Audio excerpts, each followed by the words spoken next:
अब हम लोग रूल नंबर 3 देखते हैं। देखिए रूल नंबर 3 में, रूल नंबर 3 क्या कह रहा है, ये एक्चुअली है ना रूल नंबर 1 और रूल नंबर 2 के ही हेल्प से हम बनाएंगे। मतलब ये काइंड ऑफ कुछ प्रॉब्लम टेक्निक है कि कोई कुछ ऐसे ऐसे प्रॉब्लम्स होते हैं जो कि हम रूल नंबर 3 के हेल्प से बना सकते हैं। तो रूल नंबर 3 क्या कहता है, जैसे आपको याद होगा, जैसे मान लो कोई स्ट्रेट लाइन है और अगर ये स्ट्रेट लाइन कोई खास पॉइंट पी जिसका कोऑर्डिनेट हम मानते हैं कि x1, y1, z1 इस पॉइंट से पास कर रहा है, तो इस लाइन, ये जो लाइन है इस पॉइंट से पास कर रहा है और एक इस लाइन के पैरेलल एक वेक्टर दिया रहता था बी वेक्टर, है ना, जिसका हम लोग वेक्टर मानते थे कि L I cap plus M J cap plus N K cap. तो इस लाइन का इक्वेशन, इस रिक्वायर्ड लाइन का इक्वेशन हम लोग क्या लिखते थे कुछ ऐसे, x minus x one by L is equal to Y minus Y one by M is equal to Z minus Z one by N. कुछ हम लोग ऐसे लिखते थे और इस लाइन के इक्वेशन को, ये जो फॉर्मेट है, ये जो फॉर्म है, इस फॉर्म को हम कहते थे symmetric form of a line, you know. अब हम इसी की हेल्प से हम ये बस निकालना चाह रहे हैं कि अगर मान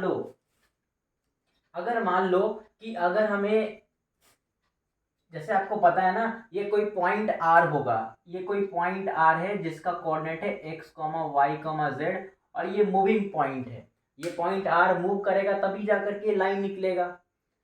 तो अगर हम x का वैल्यू पूछे, अगर जैसे यहाँ पे आपका इक्वेशन लिखा हुआ है पहले से कि x minus x one by L is equal to Y minus Y one by m और is equal to Z minus Z one by N, ये लैम्डा के बराबर होता है ना। आपको याद है हमने कहा था कि लैम्डा जैसे जैसे चेंज करता है, या इसका वेक्टर इक्वेशन अगर आपको याद होगा तो वो भी इसमें था, A R vector equal to A vector plus lambda times B vector. तो वहां पर भी वही लैम्डा के बारे में हम जिक्र कर रहे हैं और हमने कहा था कि जैसे जैसे लैम्डा चेंज करता है वैसे वैसे ये पॉइंट आर, या हम कह सकते हैं इस पॉइंट आर का जो पोजिशन वेक्टर है वो चेंज करता है। तो हम यहाँ लिखें x minus x one by L is equal to Y minus Y one by M is equal to Z minus Z one by N. ये सब किसके इक्वल होता है, लैम्डा के। तो हम यहाँ से अगर इसको इससे इक्वेट करें हम, तो x का वैल्यू हम क्या लिख सकते हैं, l into lambda plus X one. तो हम लिख सकते हैं x का value X one plus lambda into L. ऐसे इसको और इसको इक्वल करेंगे तो आएगा y minus Y one by M is equal to lambda. तो यहाँ से हमारे पास y का वैल्यू कितना आ जाएगा, तो हम लिख सकते हैं Y one plus lambda times M. और अगर हम इन दोनों को इक्वल करेंगे तो यहाँ से z का वैल्यू कितना आएगा, तो यहाँ से आएगा z equal to Z one plus lambda times N. तो इसका मतलब कोई पॉइंट आर है जिसका कोऑर्डिनेट हम जो पहले x वाई जेड मानते थे, इससे बढ़िया हमको ये मानना ज्यादा अच्छा रहेगा। x के जगह पे हम लिख देंगे X one plus lambda times L, Y के जगह हम लिख लेंगे Y one plus lambda times M और हम z के जगह पे लिख लेंगे Z one plus lambda times N. इससे क्या होगा, इससे ये फायदा होगा कि पहले हमें जो पॉइंट आर का कोऑर्डिनेट एक्स वाई जेड, हमें 3 वेरिएबल्स मानने पड़ते थे एक्स वाई जेड, लेकिन हम अगर एक्स को ना मानते हुए अगर हम X one plus lambda times L मानेंगे और अगर हम वाई ना मानते हुए Y one plus lambda times M मानेंगे और जेड ना मानते हुए Z one plus lambda times N मानेंगे, तो इस केस में हमारे पास नंबर ऑफ वेरिएबल्स कितने होंगे, केवल एक होंगे, लैम्डा। क्योंकि एक्स वन पहले से पता होगा, एल पहले से पता है, वाई वन पहले से पता है, एम पहले से पता है, जेड वन पहले से पता है, एन पहले से पता है। तो हमारे पास लैम्डा ही एक ऐसा वेरिएबल होगा जिसका वैल्यू हम निकालेंगे और हम पॉइंट आर का कोऑर्डिनेट हम बड़ा इजीली लिख सकते हैं। क्योंकि लैम्डा जैसे जैसे चेंज करता है वैसे वैसे पॉइंट आर भी चेंज करेगा, तो एक्स वाई जेड उसके कॉरस्पॉन्डिंग अपने आप निकल जाएगा। ये जो लैम्डा है इसको हम कहते हैं पैरामीटर। आपको याद होगा इस लैम्डा को हम क्या कहते हैं, हम यहाँ लिख देते हैं, इस लैम्डा को हम क्या कहते हैं, पैरामीटर।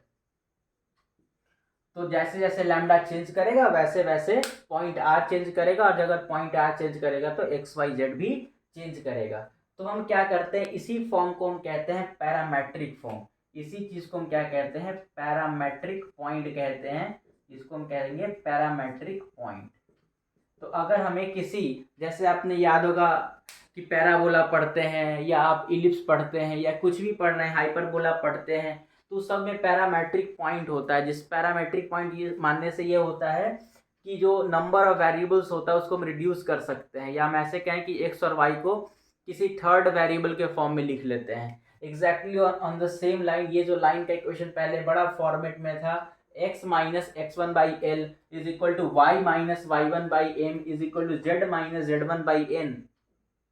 तो जो पहले हम लोग इस पॉइंटर का हम जो कोऑर्डिनेट मानते थे एक्स वाई जेड, उस एक्स वाई जेड को हमने किसी थर्ड वेरिएबल के फॉर्म में लिख लिया है, लैम्डा के फॉर्म में लिख लिया है। ऐसी वाई को हमने लैम्डा के फॉर्म में लिख लिया, जेड को हमने लैम्डा के फॉर्म में लिख लिया है। इसलिए इस तरह के पॉइंट्स को हम कहते हैं पैरामेट्रिक पॉइंट। तो जब भी आपको कुछ पॉइंट अगर मानना हो, अगर स्ट्रेट लाइन पे, इस स्ट्रेट लाइन पर अगर आपको कोई पॉइंट मानना हो और वो स्ट्रेट लाइन किसी x1 y1 z1 पॉइंट से पास कर रहा है, तो उस स्ट्रेट लाइन पर कोई अगर हम कोई आर्बिट्ररी पॉइंट लेते हैं तो उसका हम कोऑर्डिनेट बड़ा सिंपली मान सकते हैं, x1 plus lambda times l, y1 plus lambda times m और z1 plus lambda times n। उससे हमारा ये फायदा होगा कि x y z तीन वेरिएबल्स मानने की जरूरत नहीं होगी। तो इसी टाइप पे हम एक क्वेश्चन आपको हम दे रहे हैं और हम अभी सॉल्व करके दिखाते हैं, जल्दी से इसको आप नोट कर लीजिए।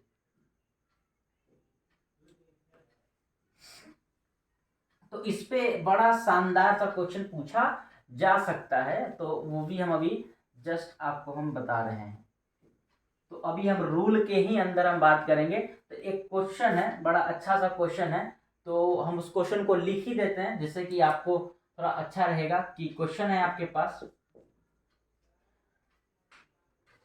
क्वेश्चन है कि find the point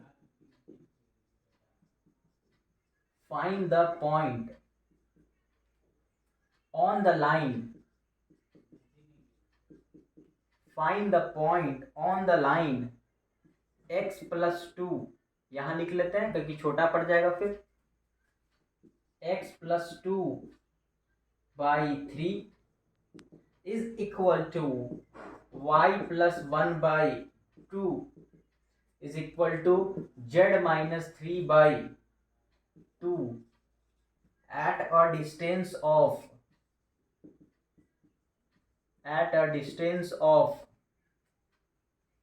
3 root 2 from the point 1, 2, 3। ये बड़ा आसान सा क्वेश्चन है और पूछा गया है कि find the point on the line. इस लाइन पर हमें एक पॉइंट निकालना है और वो point at a distance of 3 root 2 from the point this. तो इस पॉइंट से हमारा, इस पॉइंट से 3 रूट 2 के डिस्टेंस पर इस लाइन पर एक हमें क्या पता करना है, पॉइंट पता करना है। तो सबसे पहले हम चेक कर लेते हैं सॉल्यूशन। तो हमारे पास ये बड़ा प्यारा सा लाइन है, ये हमारा एक स्ट्रेट लाइन है और इसका इक्वेशन आपको दे के रखा है x plus 2 by 3 is equal to Y plus 1 by 2 is equal to z minus 3 by 2। तो ये हमारा स्ट्रेट लाइन है और इस स्ट्रेट लाइन का इक्वेशन बड़ा आसानी से हमें दिया हुआ है। अब कहा गया है कि हमें क्या करना है, at a distance of 3 root 2, 3 root 2 के डिस्टेंस पे इस पॉइंट से हमें इस लाइन पर हमें पॉइंट निकालना है। पहले 1 मिनट के लिए चेक कर लेते हैं कि क्या ये पॉइंट इस लाइन पे तो नहीं है ना, क्योंकि अगर ये पॉइंट इस लाइन पर होगा तो बड़ा आसानी से हम निकाल सकते हैं। एक बार हम बस चेक कर लेते हैं कि क्या ये पॉइंट इस लाइन पे लाई करता है कि नहीं करता है। तो अगर ये पॉइंट अगर इस लाइन पर लाई करता है, अगर रियली ये पॉइंट 1, 2, 3 अगर इस लाइन पे लाई करता है, इसका मतलब ये पॉइंट इस लाइन के इक्वेशन को क्या करेगा, सेटिस्फाई करेगा। तो हम x के जगह पे 1 रखते हैं, y के जगह पे 2 रखते हैं और z के जगह पे 3 रखते हैं और चेक करते हैं कि क्या ये पॉइंट उसको सेटिस्फाई कर रहा है या फिर नहीं कर रहा है। x के जगह पे 1 अगर रखे तो देखो तो कितना होगा, 1 प्लस 2, तो 1 प्लस 2 3, 3 बाई 3 1। ऐसे ही अगर हम देखें 2 प्लस 1 कितना आया, 3 बाई 2, तो देखो ये 1 आ रहा है और ये 3 बाई 2 आ रहा है। और आपको पहले से पता है कि 1 और 3 बाई 2 दोनों इक्वल नहीं होता है, इसका मतलब ये पॉइंट पक्का इस लाइन पे लाई नहीं कर रहा होगा। तो मान लेते हैं कि ये हमारा स्ट्रेट लाइन था, ये हमारा पहले से प्यारा सा स्ट्रेट लाइन ही है और इस स्ट्रेट लाइन पे लाई तो नहीं कर रहा है, तो मान लेते हैं कि हमारा ये पॉइंट है P, है ना, यही हमारा पॉइंट P है और इसी पॉइंट P हमारा का कोऑर्डिनेट कितना है 1, 2, 3। क्या इस पिक्चर को हम यहाँ बना दे क्या, थोड़ा सा अच्छा लगेगा क्योंकि वहाँ पे ज़्यादा कॉर्नर पे चला गया। तो ये हमारा एक स्ट्रेट लाइन है और इस स्ट्रेट लाइन पे तो लाई नहीं कर रहा है, ये पॉइंट है P, अब मान लिए इस पॉइंट P, तो ये P का कोऑर्डिनेट हमारे पास दिया है 1, 2, 3 और ये इस स्ट्रेट लाइन की क्वेश्चन हमारे पास ये है। अब कहा गया कि इसी पॉइंट से, है ना, इसी पॉइंट से हमें क्या दिया गया है कि इस पॉइंट से 3√2 के डिस्टेंस पे, 3√2 के डिस्टेंस पे, तो हो सकता है कि यहाँ से यहाँ तक ये हमारा 3√2 डिस्टेंस है, तो ये 3√2 डिस्टेंस पे कोई पॉइंट है Q। ठीक, तो हमने अभी जस्ट देखा कि ये हमारा कोई स्ट्रेट लाइन है, इस स्ट्रेट लाइन का इक्वेशन दिया हुआ है और ये हमारा कोई पॉइंट P 1, 2, 3, इस पॉइंट से 3√2 डिस्टेंस पे हमारे पास ये कोई पॉइंट Q आ गया है जो कि स्ट्रेट लाइन पे है। तो इसी पॉइंट Q का कोऑर्डिनेट निकालना है, तो कैसे निकालेंगे, तो देखो हमने अभी भी जस्ट कहा कि किसी भी अगर ये स्ट्रेट लाइन है तो ये स्ट्रेट लाइन का इक्वेशन क्या दिया हुआ है, तो आपको पहले से पता है कि इस स्ट्रेट लाइन का इक्वेशन है x + 2/3 is equal to y + 1/, कितना 2 इज इक्वल टू z-3/2। इसको हम लैम्डा के बराबर मान लेते हैं क्योंकि देखो अगर x y z मानेंगे ना तो 3.33 वेरिएबल्स हो जाएंगे जो कि निकालना बड़ा कठिन है। तो यहाँ से x का वैल्यू देखो हम ले सकते हैं कितना, +2 इधर गया तो -2 + 3 लैम्डा, है ना, ये 3 × लैम्डा, इसको इससे इक्वल कर रहे हैं।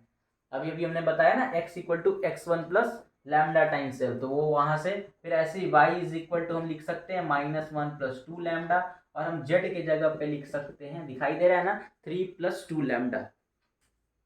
तो z के जगह पे हम लिख सकते हैं, z के जगह पे हम लिख सकते हैं 3 + 2 लैम्डा। तो हम इसका मतलब इस पॉइंट Q को, है ना, हम ये मान सकते हैं -2 + 3 लैम्डा, -1 + 2 लैम्डा और z को ले सकते हैं 3+। तो अगर इसका एक कोऑर्डिनेट अगर हम x y z भी मानते हैं तो x का मतलब ये रहेगा, y का मतलब ये रहेगा और z का मतलब ये रहेगा, क्योंकि लैम्डा चेंज करेगा तो इस लाइन पर जो पॉइंट होगा वो चेंज कर रहा होगा। तो कोई एक ऐसा लैम्डा स्पेशल लैम्डा होगा, एक ऐसा लैम्डा स्पेशल लैम्डा होगा जिसके लिए x y z वो पॉइंट Q को शो कर रहा होगा। ये पॉइंट Q का कोऑर्डिनेट पता है। अब देखो ये पॉइंट P भी पता है, पॉइंट Q भी पता है ना, लैम्डा के टर्म में, है ना, x y z के टर्म में नहीं, क्योंकि यहाँ पे x y z के टर्म में अगर हम रखेंगे तो हमारे पास 3 वेरिएबल हो जाएगा x y z, जो कि निकालना क्या होगा, थोड़ा सा मुश्किल हो जाएगा। अब देखो हमें पहले से P पता है, हमें पहले से Q पता है, दोनों के बीच का डिस्टेंस भी 3√2 पता है। तो हम क्या कर लेते हैं कि हम डिस्टेंस फॉर्मूला यूज कर लेते हैं, और शायद तुमको पहले से डिस्टेंस फॉर्मूला तुमको याद है, √x1 - x2 का whole square plus y1 - y2 का whole square plus z1 - z2 का होल स्क्वायर। तो यहाँ हम लिख देते हैं विच इम्प्लाइज दैट PQ का तो वैल्यू पहले से पता है कि ये है 3√2, तो विच इम्प्लाइज दैट PQ तो हो जाएगा √1 - x, या फिर ऐसा कहो x - 1, है ना, और यहाँ पे हमें x तो पहले से पता है तो x - 1, तो यहाँ x का वैल्यू है -2 + 3 लैम्डा -1, है ना, x - 1, x का वैल्यू रख दिए, प्लस y - 2, y का वैल्यू ये है ना, -1 + 2 लैम्डा -2 का होल स्क्वायर। फिर तुमको पहले से पता है z-3, z का वैल्यू ये है, तो क्या लिखेंगे 3 + 2 लैम्डा -3 का whole square is equal to 3√2। हमने यहाँ से यूज कर लिया। अब देखो बस हमें मैनिपुलेट करेंगे, और जब मैनिपुलेट करेंगे तो अपने आप हमारे पास लैम्डा आ जाएगा, और जब हमारे पास लैम्डा आ जाएगा तो हम x का वैल्यू, y का वैल्यू, z का वैल्यू, मतलब हम पॉइंट Q का कोऑर्डिनेट निकाल लेंगे। रूट को उधर हम भेजते हैं, तो कितना पहले तो ये बताओ -2 -1 -3, ये हो गया 3 लैम्डा -3 का होल स्क्वायर, ये हो गया 2 लैम्डा, और ये हो गया -2 -1 -3 का होल स्क्वायर, और ये हो गया 3 से 3 कैंसिल, तो 2 लैम्डा का स्क्वायर मतलब कितना हो जाएगा 4 लैम्डा स्क्वायर। रूट उधर चला गया तो स्क्वायर चढ़ेगा, तो 3 का स्क्वायर 9 2 18। अब हम यहाँ से क्या कर लेते हैं, थोड़ा सा सॉल्व करते हैं a - b के होल स्क्वायर पे, तो 9 लैम्डा स्क्वायर, है ना, 3 2 जा 6 3 जा 18, तो हो गया -18 लैम्डा प्लस 9, ये फिर करेंगे तो हो जाएगा 4 लैम्डा स्क्वायर, 3 2 जा 6 2 जा 12, तो ये हो गया -12 लैम्डा ये +9 + 4 lambda square is equal to 18। तो यहाँ से तुम देखो कुछ कट रहा है तो काट के हटाओ, देखो 9 से 9 कैंसिल, भाई 18 9 9 नहीं कटेगा ना क्योंकि प्लस में, तो 9 9 18 और 18 से 18 खत्म। अब तुम्हारे पास देखो क्या आ रहा है ना, अब तुम्हारे पास आ रहा है फाइनली, दिखाई दे रहा है ना, इसको मिटा देते हैं ना। पॉइंट क्यू का कोऑर्डिनेट हमें पहले से पता है, -2 + 3 लैम्डा -1 + 2 लैम्डा। तो ऐसा करते हैं कि चलो रहने देते हैं इसको, है ना, क्योंकि फिर बाद में हमको दिक्कत हो जाए, कहीं भूल जाए। तो यहाँ से 9 लैम्डा स्क्वायर 4 लैम्डा स्क्वायर और फिर यहाँ से 4 लैम्डा स्क्वायर, तो बता सकते हैं कितना आ गया, 4 4 8 और 8 8 16 1 कितना 17। तो यहाँ से हमारे पास कितना आ जाएगा 17 लैम्डा स्क्वायर, है ना, हमारे पास आ जाएगा 17 लैम्डा स्क्वायर -18 लैम्डा -12 लैम्डा, तो कितना हो जाएगा, आई थिंक 30 लैम्डा। उसको हमने उधर भेज दिया। तो यहाँ से क्या आ जाएगा बताओ, यहाँ से आ जाएगा हमारे पास लैम्डा एक आएगा 0, लेकिन चलो लिख देते हैं पूरा। यहाँ से हम यहाँ से क्या करते हैं, विच इम्प्लाइज दैट लैम्डा हम इसको इधर ही रखते हैं, तो -30 लैम्डा इक्वल टू 0, लैम्डा हमने कॉमन लिया तो आ गया 17 लैम्डा -30 इक्वल टू 0। तो विच इम्प्लाइज दैट लैम्डा का वैल्यू या तो 0 होगा या फिर 30/7 होगा, है ना, या तो 0 होगा या फिर 30/17 होगा। तो आई थिंक इतना तो आपको समझ में आ गया। अब एक बात बताओ, क्या लैम्डा 0 हो सकता है, क्या लैम्डा 0 हो सकता है? अगर लैम्डा 0 हो जाएगा तो x के जगह पे -2 हो जाएगा, y के जगह पे -1 हो जाएगा, है ना, और z के जगह पे कितना हो जाएगा 3 हो जाएगा। तो यहाँ पे बात चल रहा है कि क्या अगर लैम्डा 0 हो सकता है या नहीं हो सकता है। तो अगर लैम्डा 0 होता, अगर लैम्डा 0 होगा तो क्या हो जाएगा, ये जो तुम्हारा पॉइंट है, कौन सा पॉइंट है भाई, जो तुम्हारा पॉइंट जहाँ से वो पास कर रहा था ना, और ये स्ट्रेट लाइन जो था किस पॉइंट से पास कर रहा था, अगर तुमको इक्वेशन याद है तो उसका इक्वेशन कुछ ऐसा था, है ना, उसका इक्वेशन कुछ ऐसा आ रहा था, अगर तुमको याद होगा कि x + 2/3 is equal to y + 1/2 z -3/2, कुछ ऐसा इक्वेशन था। तो अगर लैम्डा 0 हो जाएगा इसका मतलब वो खुद पॉइंट है ना, हमारे पास एक पॉइंट आ जाएगा जब लैम्डा 0 होगा, तो खुद एक पॉइंट कौन सा हो गया -2, मतलब अगर लैम्डा 0 हो जाएगा तो 3 × 0 0, x = -2 y = -1 z = 3। एक हमारा खुद वो पॉइंट था जहां से ये स्ट्रेट लाइन पास कर रहा है ना, तो वो हमारे पास आ गया। और जब हमारे पास लैम्डा 30/7 होगा तो यहाँ 30/17 रख देंगे। तो चलो हमारे पास आ चुका है कि अगर अगर हमारा दिखाई दे रहा है, अगर लैम्डा का वैल्यू 0 है, अगर हमारे पास लैम्डा का वैल्यू 0 है, इसका मतलब हमारे पास वो खुद पॉइंट क्यू कौन सा है, तो उस टाइम पे पॉइंट है 0 रख देंगे तो आ जाएगा -2 -1 और हो गया 3 पे। ये एक ऐसा पॉइंट है इस स्ट्रेट लाइन पे जिसका मतलब यहाँ पे ऐसे ऐसे दो पॉइंट हैं, हो भी सकता है ऐसे, है ना, कि दो पॉइंट हो, एक इधर हो सकता है एक इधर हो सकता है, तो दो ऐसे पॉइंट है, खुद ये पॉइंट हो गया। और एक हमारे पास और आएगा कि अगर लैम्डा का वैल्यू 30/17 है तो उस टाइम पे पॉइंट क्यू क्या हो सकता है, उस टाइम पे एक और पॉइंट आ सकता है। तो 30/17 रखेंगे तो कितना आएगा, सब कैलकुलेट करो, -2 + 3 × 30/17, है ना, तो आई थिंक 90/17, है ना, तो 19/17, तो इसको हम पूरा कैलकुलेट करेंगे तो कितना आता है क्यू का वैल्यू, तो क्यू का वैल्यू शायद आपको आता है 56/17। कैलकुलेट करके देखो, 56/17 13/17 कुछ ऐसा आता है ना, 56/17 13/17, और एक आता है 13 नहीं 43, और एक आता है 111/17। तो हमारे पास एक पॉइंट ये आता है। तो हमारे पास इस स्ट्रेट लाइन पे ऐसे दो पॉइंट हैं, इस स्ट्रेट लाइन पे ऐसे दो पॉइंट हैं जिसका इस पॉइंट से डिस्टेंस, है ना, जिसका इस पॉइंट से डिस्टेंस कितना होगा 3√2 होगा। तो बड़ा आसान सा क्वेश्चन था, इसी तरीके के क्वेश्चन यहाँ पे फ्रेम किया जा सकता है। तो जब भी किसी भी स्ट्रेट लाइन पे, जब भी किसी भी स्ट्रेट लाइन पे अगर आप कोई पॉइंट लेते हैं तो सबसे पहले आपको सोचना चाहिए कि क्या हम पैरामेट्रिक पॉइंट ले या नहीं ले, क्योंकि पैरामेट्रिक पॉइंट लेने से क्या होता है, पैरामेट्रिक पॉइंट लेने से ये होता है कि जो हमारा नंबर ऑफ वेरिएबल्स है वो रिड्यूस हो जाता है, जिससे कि क्वेश्चन सॉल्व करना बड़ा आसान हो जाता है। ठीक है, तो अगर आपको वीडियो समझ में आ रहा है तो आपको इसको क्या करना है, शेयर करना है।